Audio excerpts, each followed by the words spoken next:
Автомобиль Volkswagen Polo.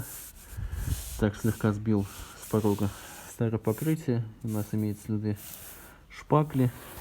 Тут у нас побывали маленько бобры, съели металл. А это у нас получается по кромке порога снизу идет напыляемый герметик. Под напыляемым герметиком, как мы видим, процесс коррозирования.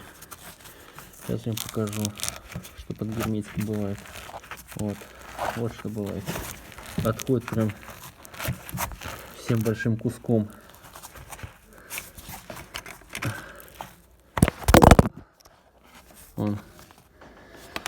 Поэтому будем тут, конечно, снизу все песочить.